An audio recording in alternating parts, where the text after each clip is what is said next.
people, I'm still hanging out at Kspca, and right now I'm chilling with the Rehoming Coordinator here. I'm going to let her introduce herself, and maybe she can also tell us something a little bit about herself, Cynthia.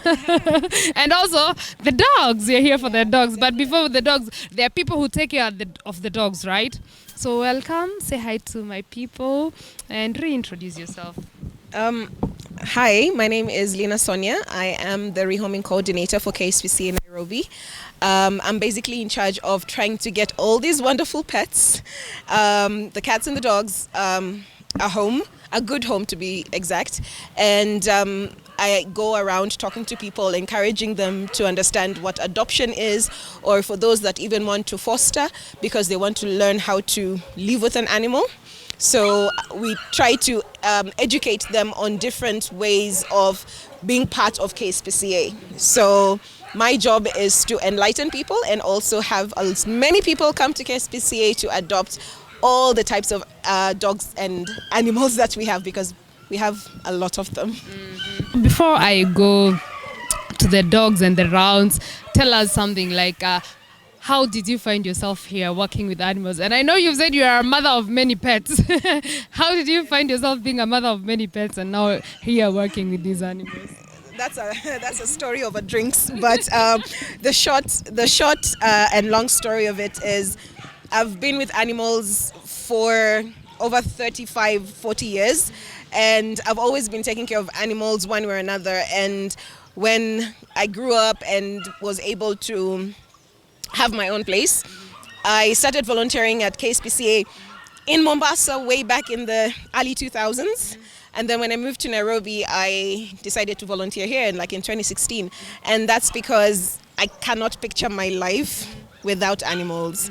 And at that point, I wasn't able to have animals, so I would spend my time here, just cleaning and feeding and just spending time with them until I was able to now have my own house and everything.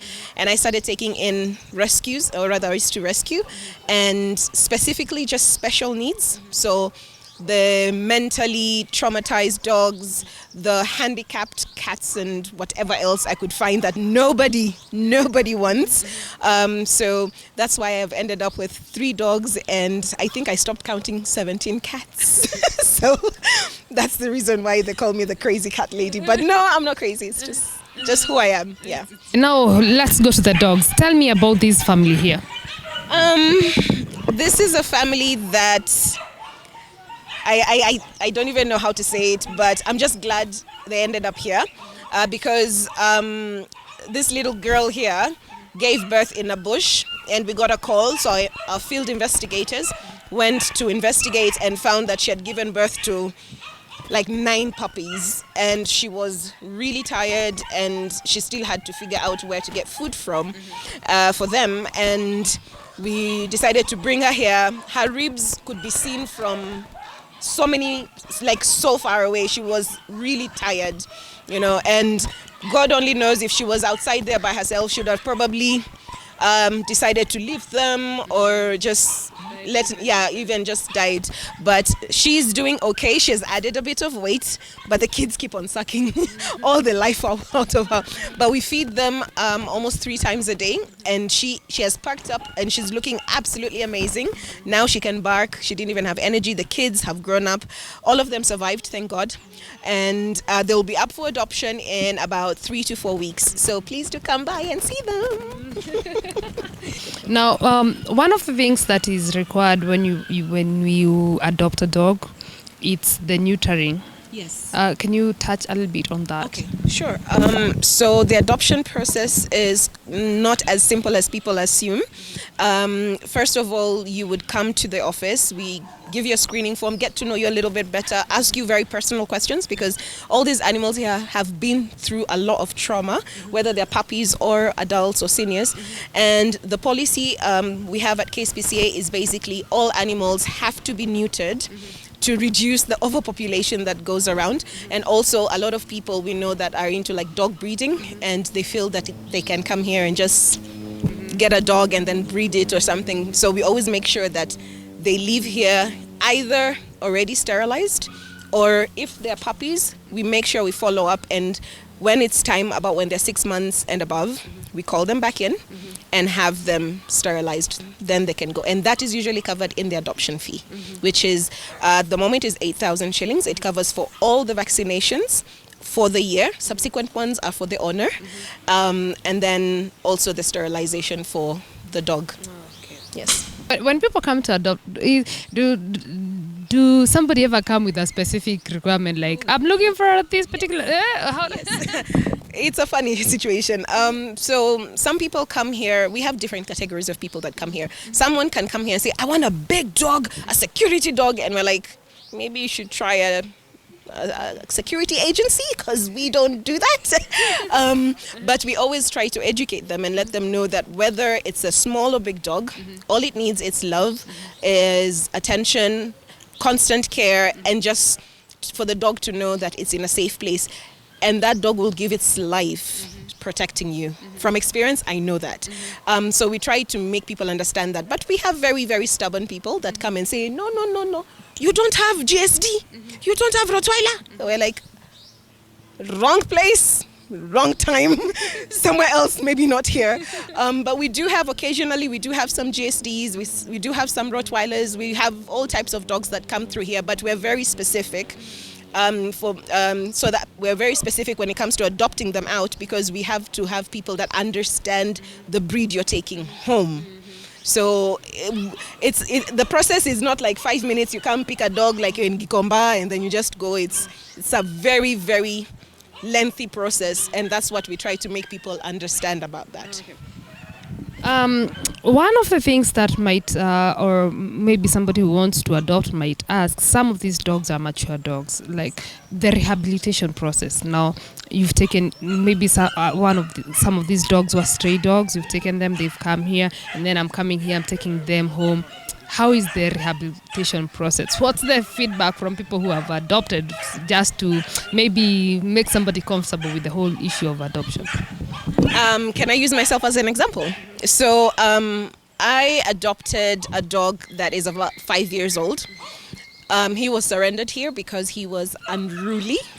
And from working with dogs for a long time, I have realized that a lot of patience and a routine and some form of guidance to the dog really does help. But patience is what really does help, in terms of, you don't know the backstory of this dog. It is whatever somebody has told you about the dog. So you have to have the patience to learn how this dog has been, and then try to bring this dog into your life's routine and remind the dog that it's okay to live in this way.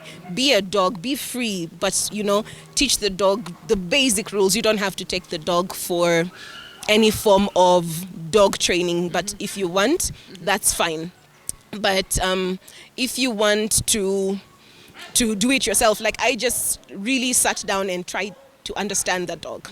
He's a big 30 to 40 kilogram dog, so he can ruin my life. But I was willing to just take time and understand the dog. Basic commands: sit, stay, eat, come.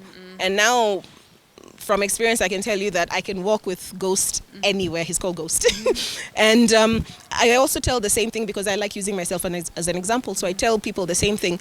If you want a mature dog, be ready to put in the work. It is a lifetime commitment. You don't know how long you're going to have this dog for. But just remember, it's like you're taking in a child from somewhere, and you don't know what this child has been through. So you need to have that patience, the utmost love that you can give this dog, until this dog trusts you completely and is willing to listen to you. And it might take some time. So I always tell them the truth. Just be patient. Okay, take me to another family or another dog. So this is a mixture of a family, if I can put it that way. These guys were brought here when they were about 3-4 weeks old. They have grown up here. They're on reserve. A family wants to come and take them, so fingers crossed they do. These two, the two brown ones. And then we have a lot of the fluffy ones. So all these were actually surrendered or lost, and nobody has come to claim them.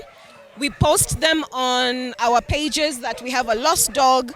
but nobody comes to claim them, so they end up just here, and then they get into our system. Then we put them up for adoption after about 15 days of just waiting, to be honest.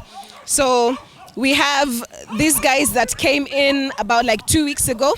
We've been waiting for the owners, but unfortunately nobody has come to claim them. And they do get sad sometimes, but we have a lot of volunteers that actually come here to take them out for walks. So we do have a volunteer program that helps people just come and spend time with the animals, take them out for walks so that they don't get depressed by just being here and you see them bouncing up and down, you know. So some people assume, you see, that the thing we have a problem with is we have a lot of the white dogs. People don't remember that when you get them as a puppy, they are really nice fluff balls. And then these fluff balls grow up to be this. And the kind of training and your grooming costs go up and all those things. So people forget that, and then they just, when they grow up, when the dogs grow up, they just kind of leave the door open mistakenly, and sometimes they run out and they never come back, you know. And sometimes if they're caught outside by all these guys that do illegal dog selling, that's the end of the dog, because it will just be used for breeding. So here we have, this is like a run where they all come out to just relax and get some sun. Because we have so many of them, we have like scheduled times where they come out and then they spend time, then they go back in. And we have dogs that have really been through a lot of trauma. That black dog over there, that's Odie. Odie came here on the verge of death, literally hanging onto a thread, and so was his neck, because he had a chain that was literally eating into his neck, and I think it was a snare or a chain, and he was just really gone, you know. And our vets did everything, and he's a miracle boy. He's a miracle boy, and he's looking for a home.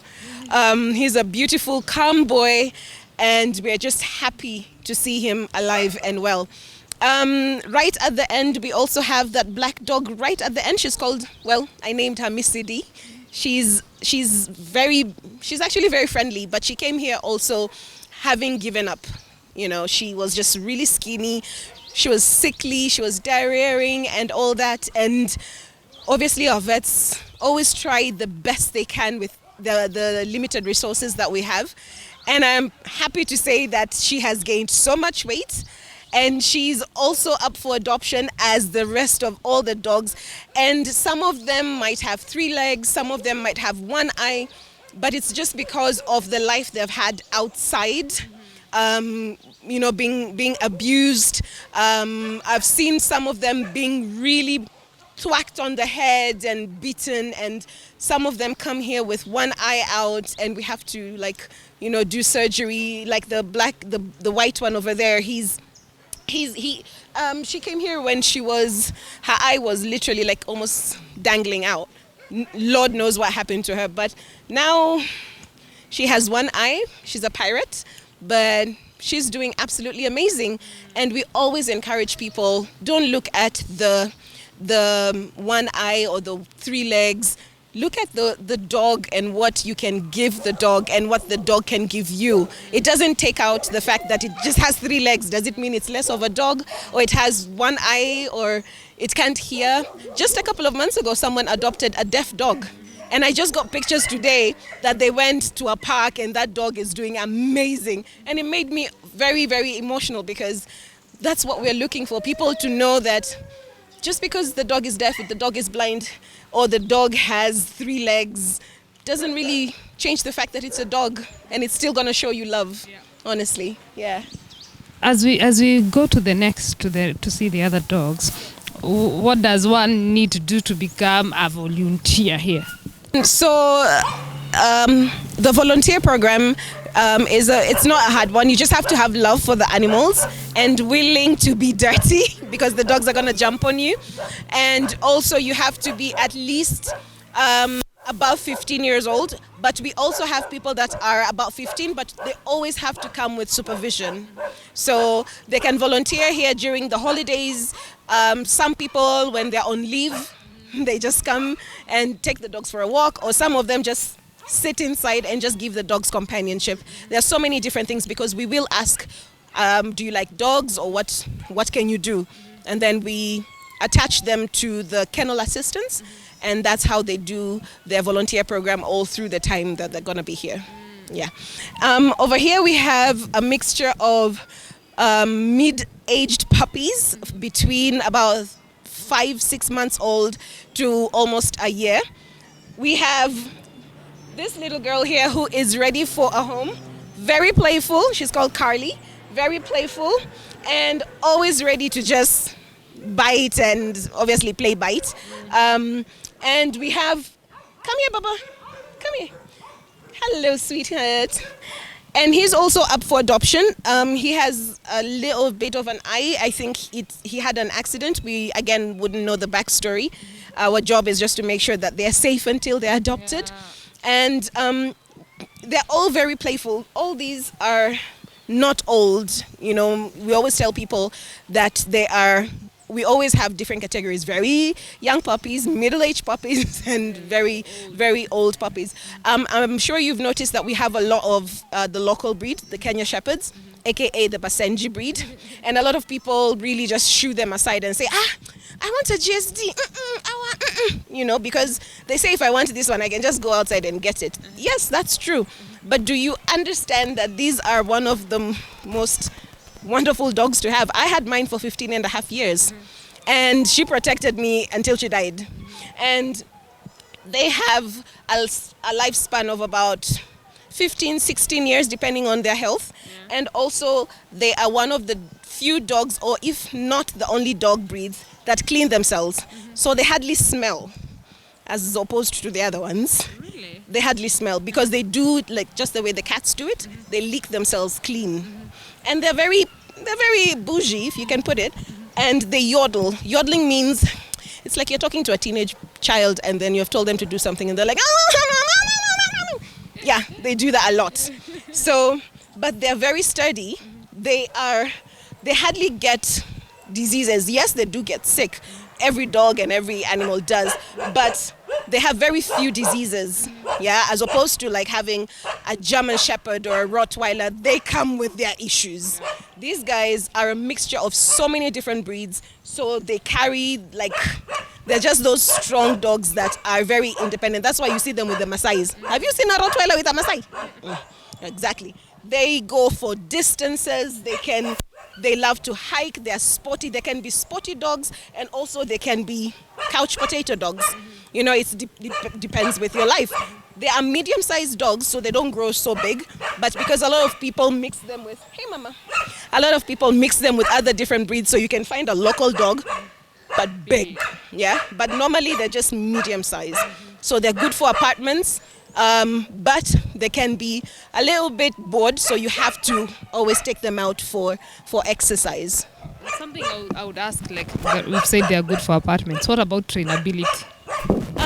Because they are independent dogs, in a scale of 1 to 10, the Basenji would be about 5, like right smack in the middle.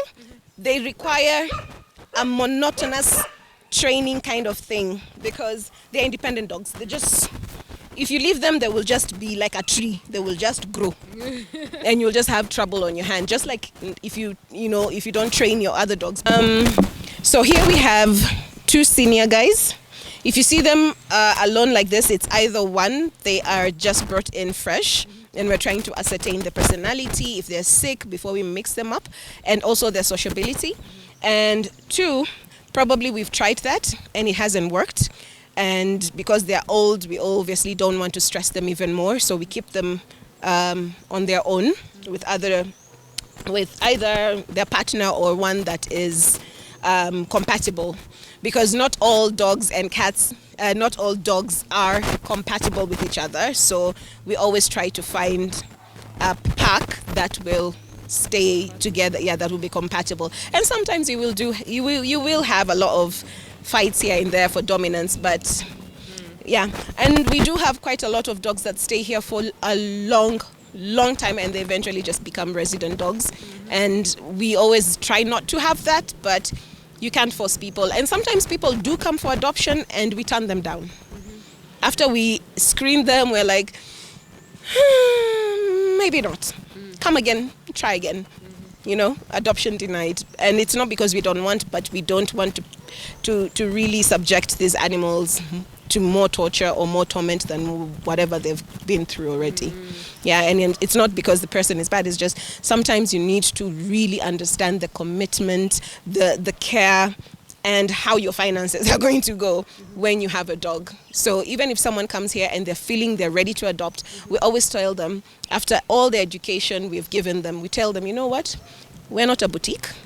So why don't you go home, sit down with your family, think about it, discuss, give us a call tomorrow.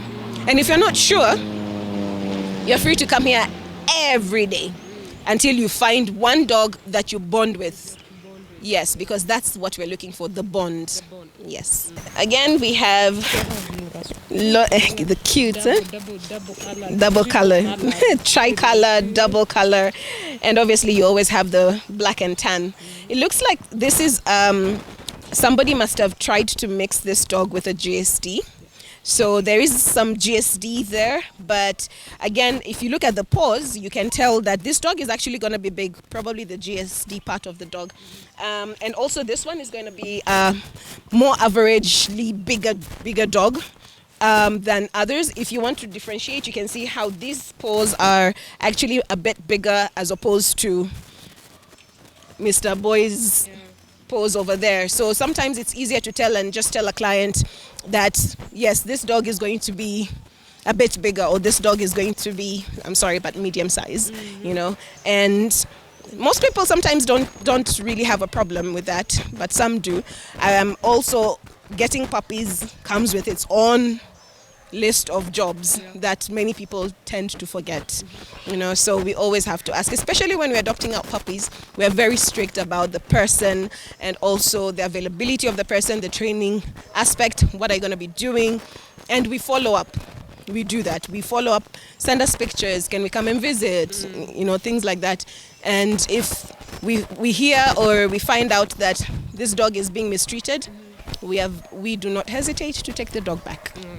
Yes. The ones that have been here for such a long time, we kind of bring them here, especially the little fluffy ones, so that it's easy because of the kind of pen that is created for them. It's easy to see them in a 360 kind of degrees. So we bring them here for easy access to people, potential adopters. So we've had like the black and white Fiobo. Fiobo has been here since March, and we're really trying to get him adopted. But because we've spent so much time with him, we know the kind of home he needs to go to. First of all, he needs to go to a home that doesn't have boys, male dogs, because he's just a jealous little boy. And also, he can be really clingy when he's in his feelings.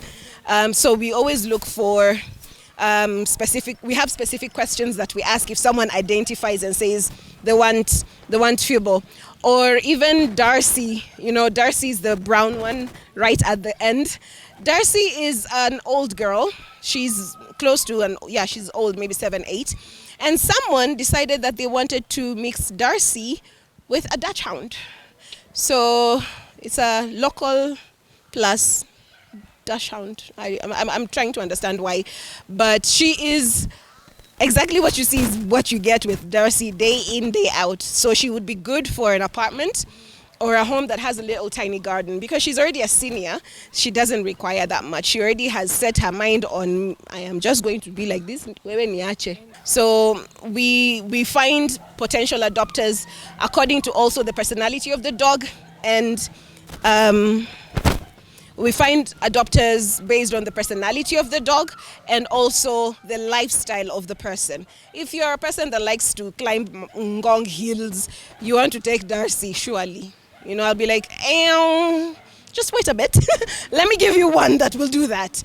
So those are the kind of questions that we do ask. when it comes to adoption process.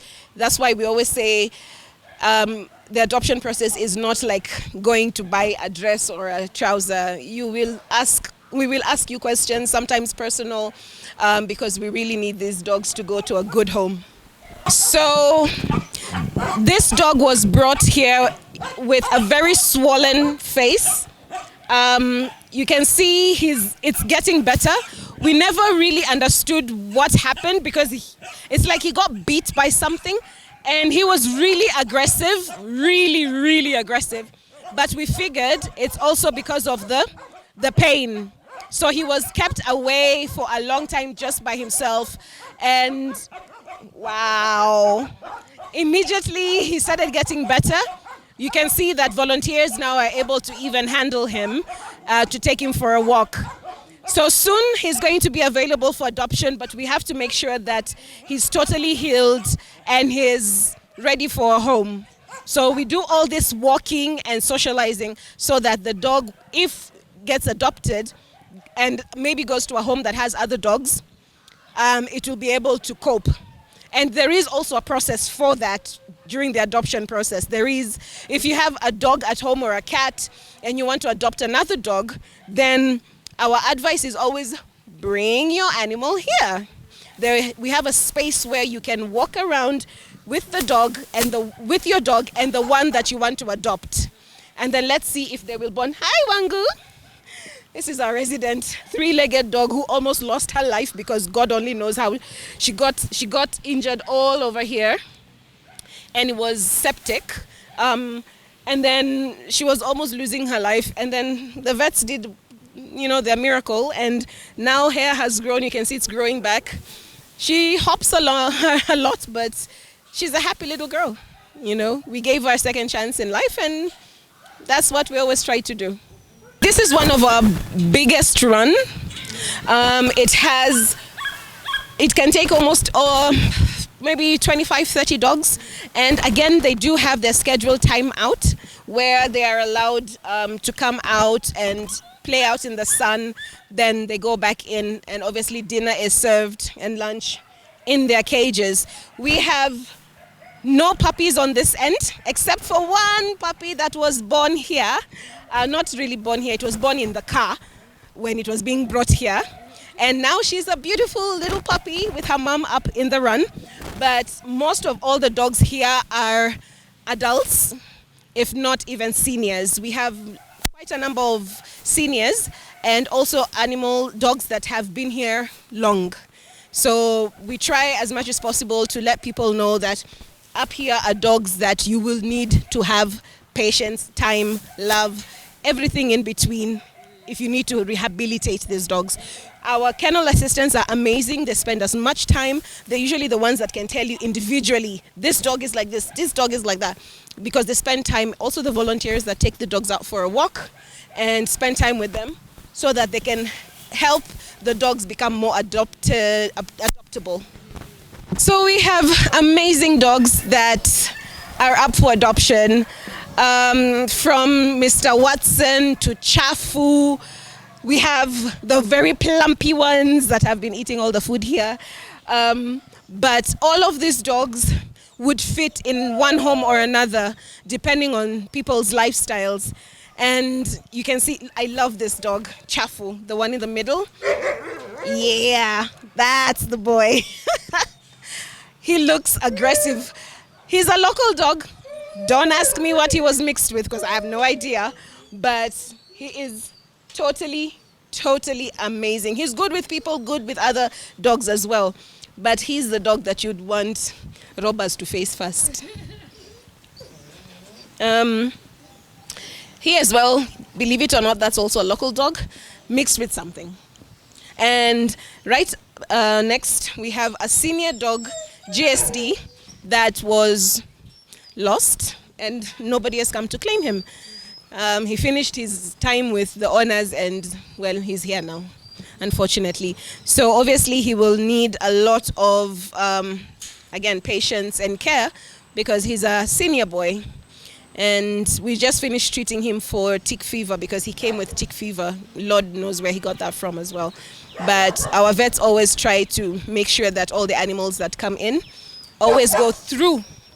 So the first thing is when the animal comes into Kspca, the first place they go to is the clinic. They don't even get into the main office. They go into the clinic and then they get treated, they're checked, then they're put in the system. We have a system where we capture all the animals. Then we put them alone first to ascertain their personality, their character. Then we start seeing which animal it can mix with. You know, like Snow behind you can only mix with one girl. He's a very faithful boy. She gave birth, she was giving birth while she was being transported here. And one only survived.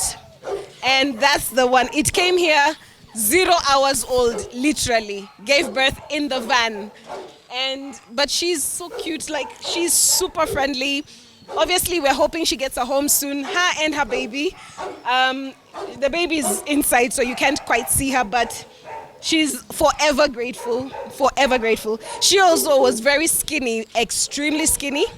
But now, obviously, she's gained so much weight and is ready for a home. He's not up for adoption yet, lest we get people asking. But obviously, he's protecting his girlfriend, so hey.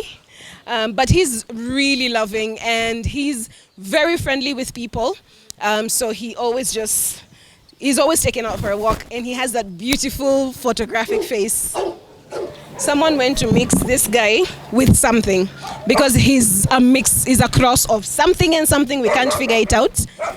But security dog, you know.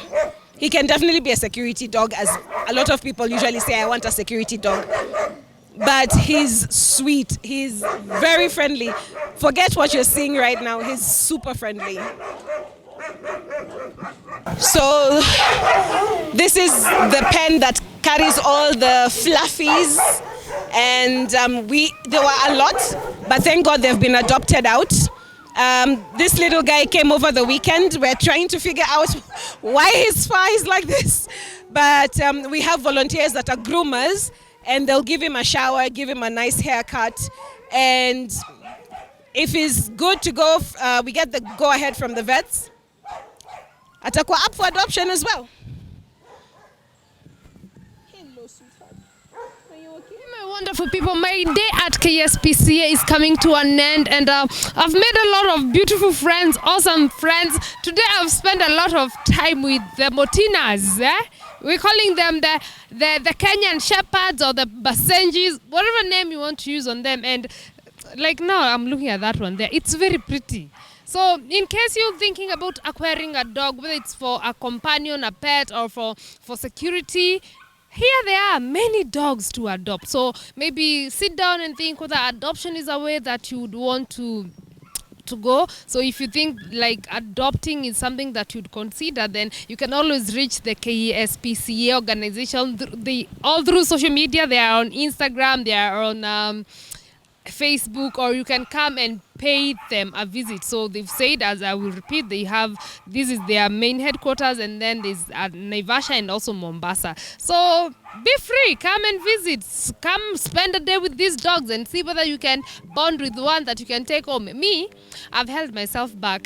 Kama kawaida, I'm your girl, Linda Kenyita, and this is Dog TV Kenya, the best documentary channel for all dog lovers. Keep watching, subscribe, and do not forget to hit the notification bell to get notified every time we upload a new video. It's been wonderful, and until the next one, see ya.